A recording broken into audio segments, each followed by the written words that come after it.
We now continue with Smurf. I used to work for the FBI for a number of years, before eventually being moved into another program in the Bureau. I specifically worked in the Behavioral Analysis Unit before being reassigned to this project. I had been around for a while, and I was trusted, I suppose. I had to sign an NDA before I could begin any kind of work, and the way they explained the work to me was odd to say the least. I was told I would be working in a limited access acquisition program, which sounds overly complicated on purpose to obfuscate things, I assume. I was to accompany another agent and sit in on some interviews with an asset that had been brought in off of the street. I was there to make notes and analyze his behavior, and then liaise with the agent who I was accompanying, and with other relevant departments. Most of the information about my exact role I learned on the fly over the course of a few weeks. I don't know who this guy was or where he came from, and if he was perhaps involved in something else, but it was the strangest thing I ever dealt with in my time there. I turn up on the first day, and the agent I was accompanying, who I will refer to as C from now on, was holed up in some underground detention center, in a state I will not be naming. It is not a facility that is on public record, and even I had no idea about the place until that very day. The asset, as he was called, was already waiting inside this tiny-ass room. He was handcuffed to a metal table that was bolted to the floor. C led the way, and we entered the room and took a seat. I brought out the recorder that we'd been using and recited an intro for the purposes of the tape, etc., and C took it from there. There was a camera high in the corner of the room, and we were being monitored by a couple of guys outside too. If I'm being honest, I was not fully sure why I was needed at this point, but I was not going to complain. So this asset, he was just a regular-ass looking dude. When I review his file, it said that he was a substitute teacher for a number of years, and was in his late 40s. His medical records said that he was diagnosed with cancer in his thyroid. There were details of some initial treatment for around a week or so, but after that, he just stopped showing up. No record of any other employment, no record of any current residence, and no family members available to contact. From the off, this guy seemed strange. C informed me beforehand that he was picked up in the state of Ohio after he called in 3 separate anonymous tips for the FBI's hotline. He was caught on CCTV cameras in 3 different locations in Columbus. Twice he made a call on separate payphones, and the final time he used what we can only assume was his personal cell phone. He was questioned and detained originally at CO2 Park, where he was loitering at the entrance. These were not just any tip-offs that he called in either. He had prior knowledge of a shooting that was set to occur in a different city, and knowledge of a bomb planted in a car. All 3 tips were almost 100% precise, save for a few minor details here and there. For the courthouse, he knew the names of the people and the type of bomb and how to defuse it, but specified the wrong floor. For the car bomb, he knew the exact registration number of the vehicle, but incorrectly identified the color of the vehicle. When his cell phone was traced, he did not try to flee, and was happy to come along with the agents at the scene who apprehended him. I read the transcript of the body cam footage myself. He wasn't surprised to see them. He said verbatim, "I didn't think you would find me for another 24 hours. At first, they figured he was some kind of nutjob who was involved in the crimes, but a lack of evidence, along with a couple of other developments that I was unaware of until much later, brought him here. He had no weapons on him or any contraband when he was brought in. The arresting officer was really nervy when he gave his report. Said the guy started talking about his daughter's asthma, when there was no way he could have ever known about it. The guy was polite and smiled, and he kept bringing up these random mundane things, almost as if to show off. He asked if the agent in the hallway with the bad knee had taken his medication that morning. I had not told him there was anyone in the hallway. I had not told him anything. Agent C asked how he knew about the events that he called in, and he was being a cryptic asshole. He said they just arrive. C asked how long these visions had been arriving, and he told us that he did not know or remember, that he just woke up one day and was like that. He told us that he could not remember the past few years in any detail, that it was just kind of a fuzzy gray, and that after his cancer diagnosis, it felt like he was on autopilot. C stepped out and made a phone call.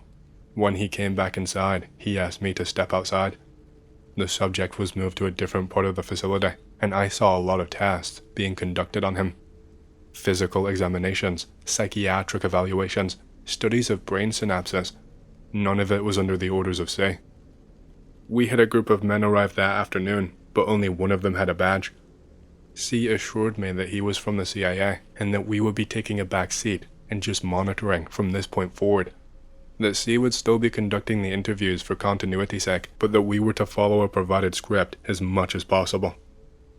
I was never told anything directly about why we were liaising with the CIA on this case, or how much they knew about the subject. Your guess is as good as mine, although I've come up with a lot of theories over the years. We asked him to give us something, anything at all, and he obliged. He gave us information for a few days in advance about an armed robbery that would happen in Des Moines. He told us that a man wearing a green jacket would be robbing a local grocery store. The subject was apparently a nervous kid who would fail to shoot anyone. So, the asset was put under observation, and police officers were staged in the area and ready to intervene. How this process happened and what exactly they were told, I had no idea. Thankfully, it was not my job to handle any of those logistics or moving parts. I mean, imagine telling an officer that they had to be prepared for a robbery on the prediction of some crazy person. His prediction only half came to pass. At around 7 a.m. that morning, a grocery store was indeed robbed in Des Moines, and the subject was apprehended. There were actually two perpetrators. There was that kid that the asset predicted, but he also had a partner who was hiding out and waiting. The kid got nervous and accidentally discharged a round from his Glock into the ceiling. His partner, however, managed to shoot a responding officer in the leg before being wounded himself and apprehended.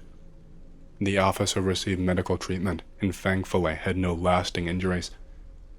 When we sat him down and told him about this, he seemed worried is the word I would use. C asked why he got it wrong, and the subject became actively frightened. He started panicking, apologizing profusely, almost screaming that he tried his best, and he started pulling on his handcuffs with all of his might. He eventually got out of his chair and dug down under the small metal table. He just climbed up and would not respond to anyone for a couple of hours after that. He reverted to an almost childlike state and started talking in this kid voice. It was the most bizarre thing I had ever dealt with in all of my years, and again, I was not sure why I was assigned to this. I never got to go over any of the medical reports from his tests. I have no idea how his psych evaluation went, or how he performed in other psychological tests. These reports, as far as I know, went directly to the CIA officer who was now overseeing this case. I don't know whether or not C saw these, but if he did not share them with me. We were still pretty much strangers, so it's not unusual, even if we were colleagues. One thing that did strike me that I only saw that one time, due to him cowering away on the floor, was that he had this really distinct scar just above the back of his ear. It looked to have healed and scarred over a fair while ago, but it looked painful, like it was a deep cut. Over the next 48 hours or so, we were ordered by the CIA officer, I'm going to call him F from now on, to conduct a series of tests on him in a controlled environment.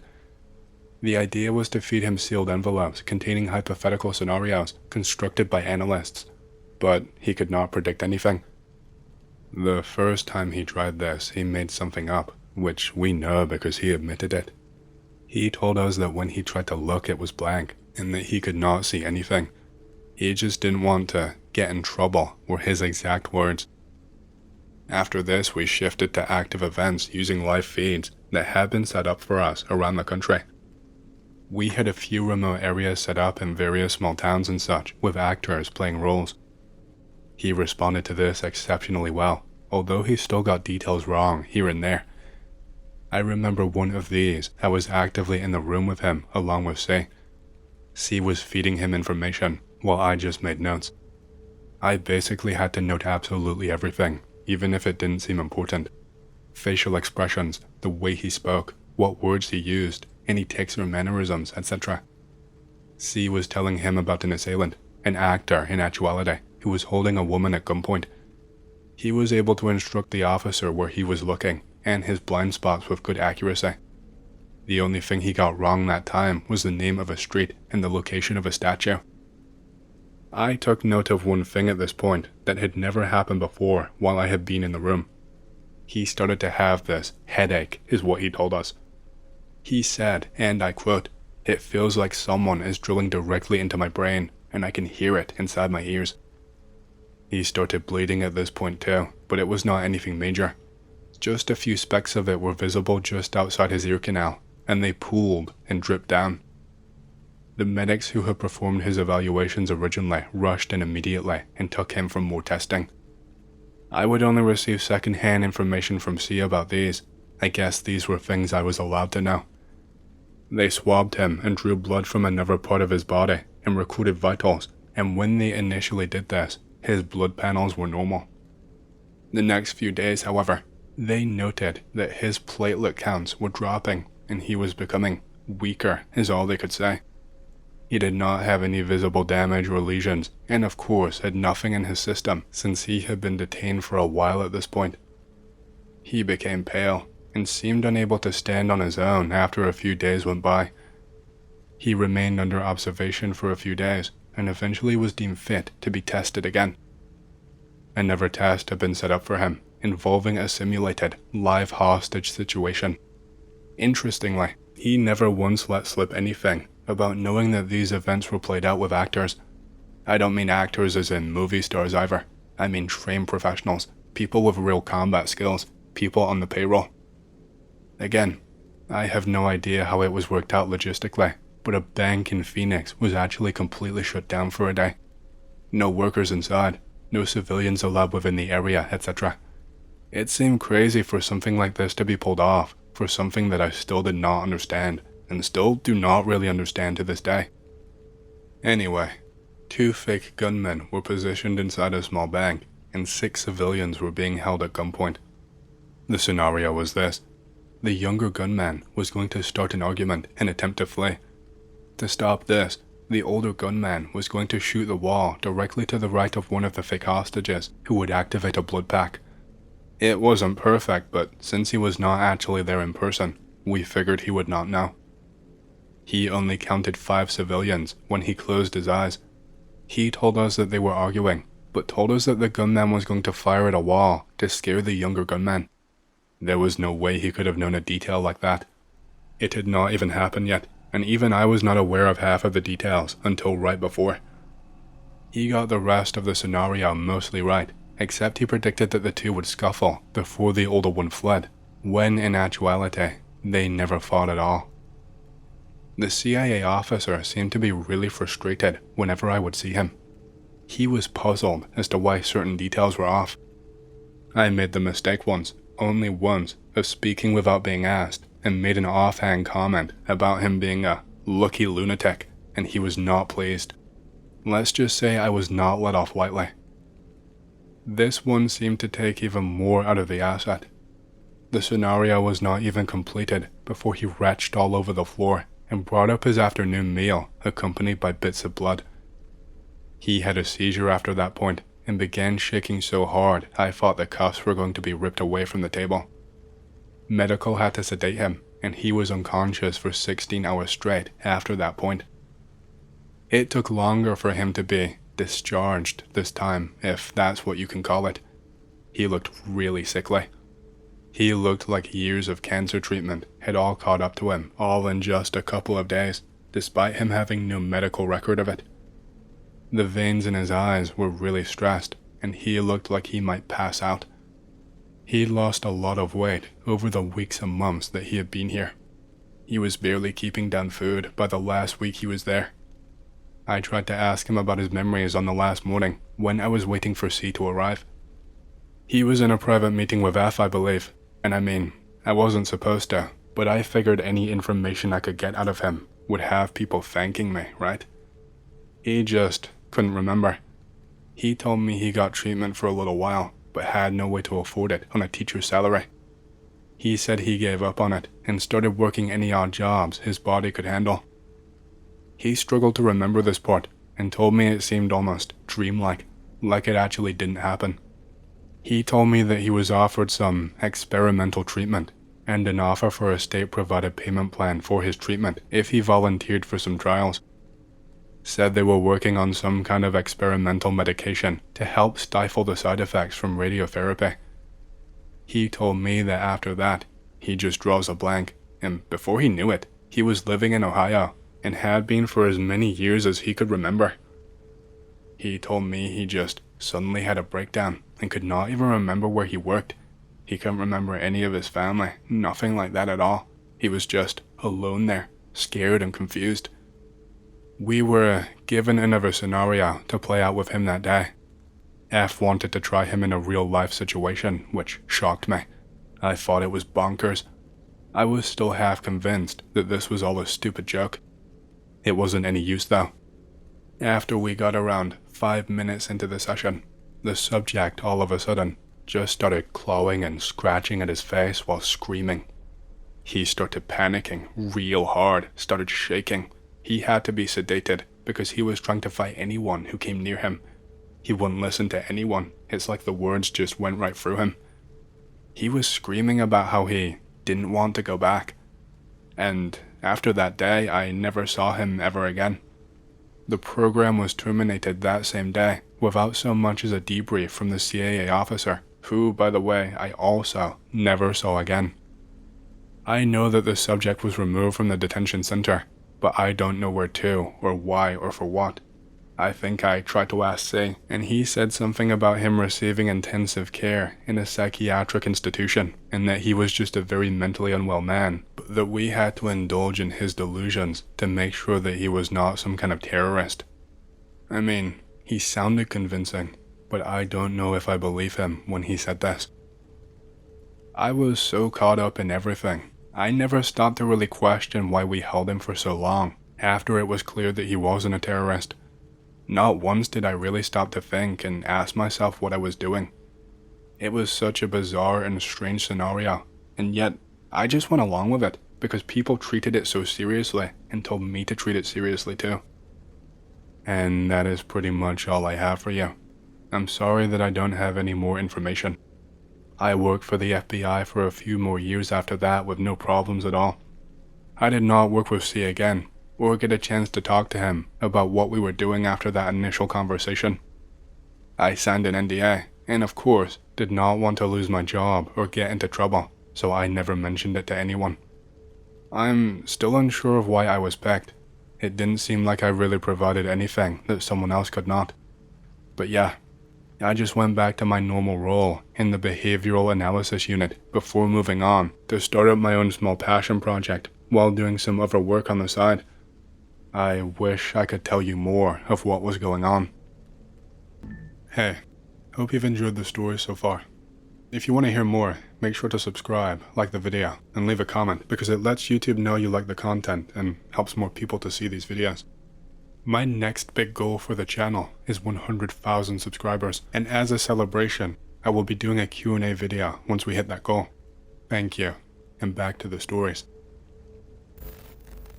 Okay, I've been meaning to tell X this for a while, but I just have not been bothered. And yes, I'm typing as I go, so screw you, be patient. About a month ago, my family and their partners, mine included, went on a houseboat trip. We live in South Australia, so we thought a trip up to the Murray River would be pretty nice. Not much happened for the first 2 nights. I found some nests/shelters in the bush, drank, and had a good time. The 3rd day/night is when shit got real. We had crossed over into Victoria and into some reservation or whatever. My mom, 2 sisters, girlfriend, and I were on the top deck of the boat talking about random stuff and drinking. After a while, the others decided to head inside. I thought I may as well grab another beer while I was up there. As I was about to head downstairs, I heard what sounded like a young girl scream from across the other side of the river. It spooked me, but I just thought it might have been a fox or something. After a few minutes inside, my girlfriend decided it would be a good idea to go for a walk, seeing as we were fairly secluded from society and it was nice and peaceful. We ended up going about 1 kilometer inland. We stopped when we came across a fox's den. What I found weird was a perfectly good den that had been abandoned by its previous owners. Nevertheless, we pressed on. We made it to a dried up creek, which is when we smelt a disgusting stench of what I assume was dead rabbit, besides there being a lack of rabbit diggings. It was putrid, but growing up on a farm, it was sort of familiar. Anyway, I asked my GF if she smelt it too, and she said that she could. However, within moments of saying that, the smell disappeared. I got a little unnerved and decided that we should head back in case there were feral people around or feral animals or something. As we started heading back to the river, the smell returned, accompanied by the sound of what sounded like padded feet. I made sure that my GF was with me the whole time. I told her where to go. She does not have a very good sense of direction, and we ended up coming out a few hundred meters away from the houseboat. Also, we came across more of these nests. However, they looked like they had been torn apart by an angry kangaroo or emu. We got back to the boat a little spooked, but nothing too serious. Fast forward to that night, we were in bed and cuddling. It was about 3 a.m.-ish when I started hearing what sounded like a really messed up dog, almost like one that was dying. It was barking, which was some sort of relief, until I heard another and another. They were coming from all directions, mind you, and they were all getting closer. I thought maybe dingoes, maybe stray dogs. Then I heard one that was really close to the boat. However, it was coming from where my girlfriend and I came back from our walk, where we broke out of the scrub. Then the barks or calls or whatever changed to a more frantic sound. The other ones started getting closer. They would call out every few seconds, I assumed to get a reading on where the others were. I started getting really spooked, and so was my girlfriend. A few minutes later, the barking just stopped, but the last call was really close. Then something big and heavy climbed onto the houseboat. I felt the side lower into the water, if you know what I mean. Then slow and soft footsteps circled the outside decking of the boat, and something climbed the stairs and walked on the top deck. By this time, I had messaged my parents, who were in the next room, but no way was I making any noise or calling for them. At around 5 to 5:30, all of the noises had gone, and whatever was on the boat had left. But it did not end there. The next day, we started heading back down the river to the place where we started. We ended up stopping to do some fishing, and stayed the night where we first stayed. That evening, however, there was howling coming up from the river where we had recently been. My brother-in-laws decided to howl back. They were drunk, and whatever sort of dog it was responded. Again, we were in bed at around 12 a.m. I heard a commotion in the hallway and got up to see. My sister and my dad had gotten up and were searching the boat because my sister had heard footsteps from around her room, the outside part, but my parents thought it was just her imagination. TLDR, spooky creatures living in the Australian bush. I went to one of those abusive wilderness programs for troubled teens, the ones where you were backpacking through the Utah desert. While out there, we stayed one night near some Native American ruins. Before we settled into our camp, we went to go and look at them. We were told, like always, not to touch anything and to only look, and definitely do not take anything. The majority of us did just that. We looked around a bit while being respectful for maybe 15 minutes. Then we went back to our camp to finish doing what we needed to do. We were sleeping in a lined shelter that night, so we were all in a straight line, side by side. Because it was a lined shelter, both ends were just open to the darkness. Because we had one male staff and one female staff, both adults had to be on one end, with the female separating the rest of us from the male. This ended up leaving the kids on the other end, completely exposed. But anyways, the rest of the evening was uneventful, and we went to sleep like normal. In the middle of the night, I get woken up by the kid to my left, shaking me awake. She started telling me that they kept hearing something hitting our shelter. I'd been out there a decent amount of time at that point, and immediately told them that it was probably just an animal or the wind making a branch hit it or something. I told them to just ignore it and go back to sleep. She was super insistent that it could not be any of those things and begged me to stay up for a few minutes to hear what she was talking about. I agreed, under the condition that she would go back to sleep and leave me alone if I did not hear anything in 5 minutes. I don't even think it was a full minute after I said that before something hit against the side of our tent right at my feet very hard. It sounded like someone open palm slapped the side of our tent hard enough that we saw the tarp bow in under the pressure. We sat in complete silence, listening to whatever it was circling our shelter and periodically slapping it in different places. It first slapped by my feet, then my staff's feet. Then it slapped by their heads and then by my head, before moving to slap above the heads of the kids who took the pottery before circling to slap at their feet.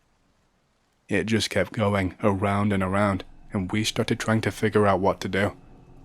I told her to wake up the staff, and that was when she told me that she tried waking them up first before she woke me up. She told me that they told her just to go back to sleep and ignore it. We decided that the next best thing to do was to wake up the girl to my right and tell her what was going on. She stayed awake and heard the slapping that we were hearing, and then tried waking up our staff. She was telling them that we were not joking and that there could be someone in our camp. They did not take her seriously either, telling all of us to stop making things up and to let them sleep. At that response, the girl to my right said screw it, that if we were going to be killed by a madman, she would rather it happen in her sleep. Real of her, to be honest, and she rolled over and did just that. I didn't know what else to do, so I told the kid who woke me up that the girl to my right was probably onto something and that we should just try and sleep. While I was telling her this, her eyes shifted to where she was just looking past me over my shoulder, and she got this look that I will never, ever forget. This was before saying, "Anon, there's someone standing at the end of our tent." I swear to God, I nearly pissed my pants in that moment. I really did not want to look, but I knew I had to. So I turned around and saw the silhouette of a man standing just on the other side of the tree that the top line to our shelter was tied to. I remember the first kid asking me, "What do we do?" The only thing I could think of was to wake up everyone to my right and pull them all as tight as we could inside our shelter. So that's what we did. We all stayed up, packed together like sardines, listening to this thing circle our shelter for hours until we each fell asleep. It wasn't until the next morning that we found out that a couple of kids that had lagged behind in the ruins the day before took pieces of pottery and hid them in their sleeping bags. We immediately made them return them and apologize. We never had anything like that happen again after that. I'll be honest though, I don't know if it scares me more to think it was paranormal or that there was actually a real man in our camp that deep into a national park in the winter. When I was a child, my favorite cousin died. He disappeared while we were all at the beach, so everyone figured he may be drowned. His mom was hysterical. The worst part was, his body eventually washed up a few weeks later, and my aunt went to go see it. I don't know why. I sure as hell wouldn't. Anyway, in those weeks after he died, I used to accompany my mom to my aunt's, and we would bring her food and check on her. They would talk, and I would hang out with my dead cousin's little brother. We were just playing video games when all of a sudden, we both smelled seawater. I even asked him, "Do you smell that?" And his little brother told me, "Yeah, it smells like the beach." We turned around to find out where the smell was coming from, and I saw my dead cousin standing there for a second before he just disappeared right before my eyes. His little brother saw him too, and he ran to tell his mom while he was crying. She looked completely incredulous and almost sick. I remember that she looked me right in the eye and asked me, "Did you see him?" And I said yeah. She broke down crying, and my mom got pissed at me later for making up stories and upsetting my aunt.